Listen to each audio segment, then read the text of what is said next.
Welcome back. We've been talking today about crime and safety in our communities. I'd like to now welcome Kate Boccia from HOPE, a Parents Initiative. Welcome to the show, Kate. We've known each other for several months now, so happy to be with you today. Oh, I'm happy to be here. Thanks for inviting me. So you've been doing great work in our community, especially in North Fulton, and working with kids, working with this issue of drugs. Talk to us as parents. What do you recommend that we as parents do in terms of dealing with our children who are dealing with opiates? Well, my first recommendation with all my parents are to listen to their gut. I think when I look back over the past several years back when my son started down that road, I didn't listen to my gut, although it was screaming very loudly. And I think every mother that's out there would understand exactly what I mean. So if they would listen to what they think is going on, and then acknowledge it and get the help they need. What I've learned, and I've just learned this recently, and I wish I had known this several years ago, I wouldn't be on this show right now, is that I'm not an expert. I'm just a mom. And if my doctor gave my son a cancer diagnosis, I would have gone to the experts. When my son was given the addiction diagnosis, I chose to try to fix him myself. That doesn't work. So I think that's probably my biggest message to parents. You're not the expert in addiction. Right. You're just the expert at being a mom. Well, you actually have a great story. So let's kind of back up a little bit. Just share a little bit with the listening audience about what happened. Maybe even talk about opiates, which is a big word for some folks. So just tell us a little bit about what happened, your background, and this issue of opiates as it plagues our young people. Okay, well, I've been in Fulton County for 21 years now and brought my family here to, raise them in a really wonderful cul-de-sac lifestyle. And room mom, soccer mom, team mom, stay-at-home mom. Very fortunate to have a lot of opportunities in my life. Then my son started struggling through the late middle school, probably early high school years. The smoke the pot, the drink the beer that we all kind of say, oh, I guess that's okay, Moving forward, we battled with him. We battled with each other as a family. He was very disrespectful. And ultimately, we enabled our son unknowingly. Certainly, we would never have done that had we understood what we were doing. Moving forward, he getting worse and worse into the addiction. And so now I'm caught up in an arena that I'm completely unfamiliar with and frightened, and reaching out to my community and asking for help and not finding the help I needed. So the type of person I am is I require people to give me as much as I'm going to give them. And I was willing to give my community everything, all the support they needed in order to help my son.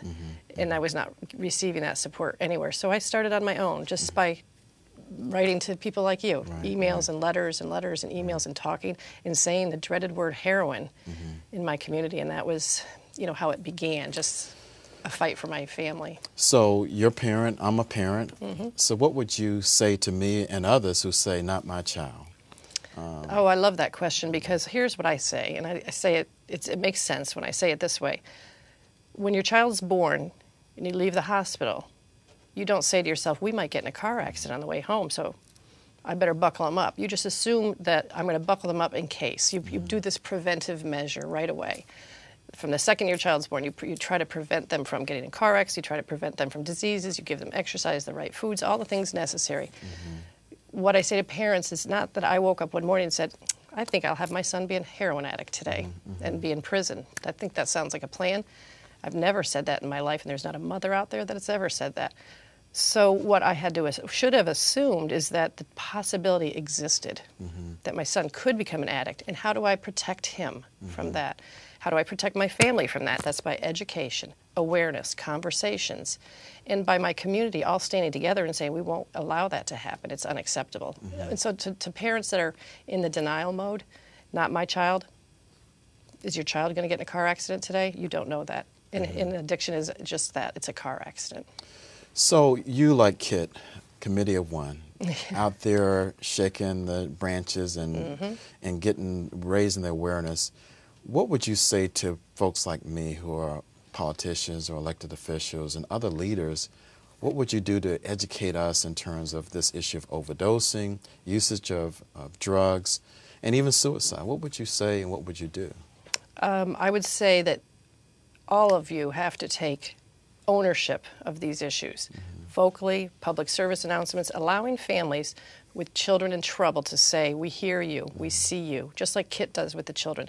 We know you're there, we feel you, and we understand what you're going through, and we're here to help you.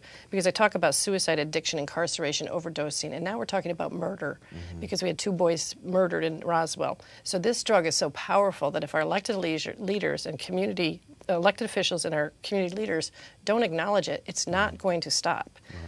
The fallout of a drug as powerful and dangerous as heroin is far-reaching, and we cannot, if our community leaders aren't willing to say the heroin word, then more kids will die.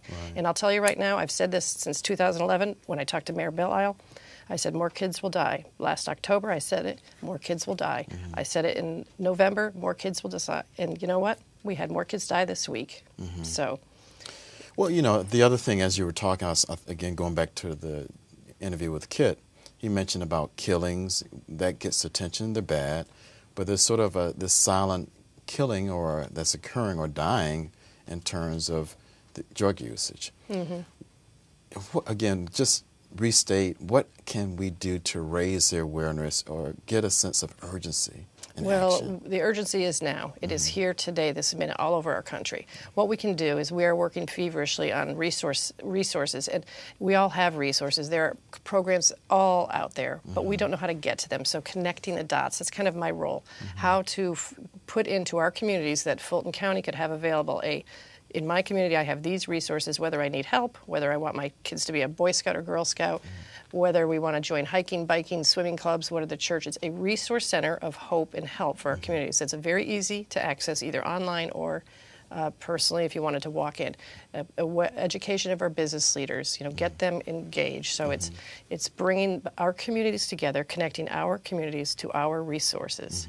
And if we have that, we can solve every issue that we have out there, but without knowing who's there and who does what and validating them as well. There's a lot of sketchy things out there when it comes to rehab and that don't work. And so, you know, all of these things will save kids, and families can have that comfort to speak. You're great motivation, inspiration, I'll say. So how can you connect, what could you say to the mother or the father that's listening to this show? What can they do? I think they can reach out to people like myself or Kit, connect with us now, join it, be the voice because there's safety in numbers, and talk about it. Ask for help, especially you dads, ask for help.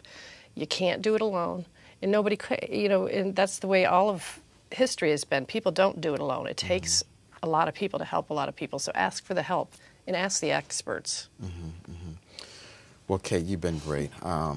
You know, we joked earlier, this relationship started with an email that you sent to me about 5 or 6 months ago, and you've been involved with the Crime and Safety Summits. You've been a part of the Smart Justice Advisory Committee, the council.